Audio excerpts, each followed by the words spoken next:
Right. Now, because Plant Daddy loves his plant lovers and hoes so much, I've got a gift for you guys. I'm going to show you 5 of my favorite beginner friendly plants that fit specific lifestyles and environments. Get ready. Coming in at the number 5 spot, the cast iron plant. This is one that people don't mention often, and it has that name for a reason because it's virtually indestructible. It thrives in low light and can survive irregular waterings. But be careful. The number one cause of houseplant death is overwatering. Overwatering is not about how much water you place on your plant. It is about how long the plant sits in wet soil.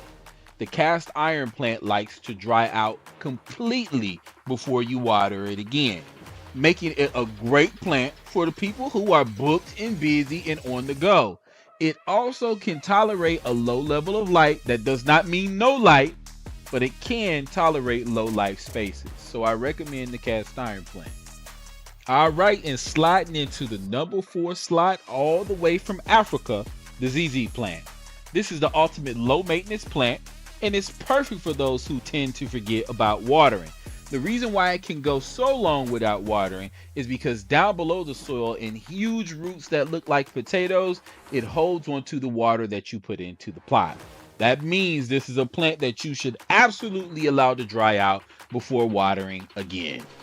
All right, well, coming in at the number 3 spot is our Syngonium. These are some beautiful tropical plants that grow pretty fast if you give them the correct amount of light.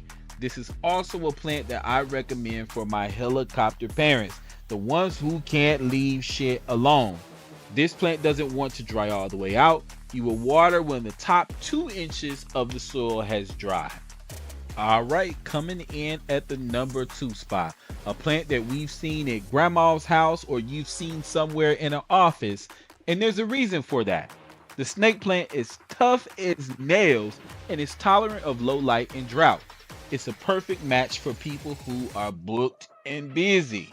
You want to let this plant dry out completely before you water again because those really thick succulent leaves hold a lot of water.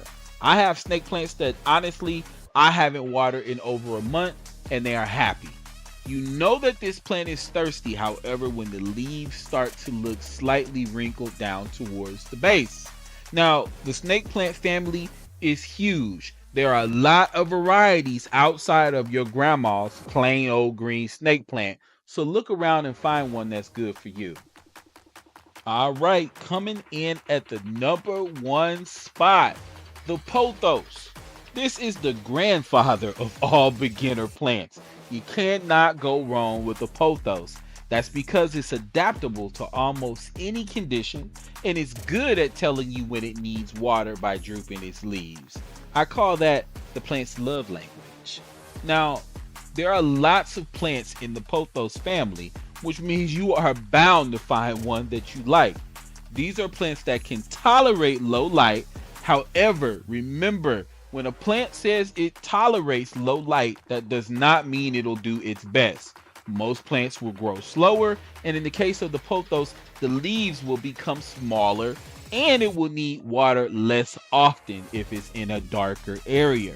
However, in bright light, your plant will grow like a weed and have larger leaves. And as always, if you have any questions or need help picking your next plant, drop them down in the comments section.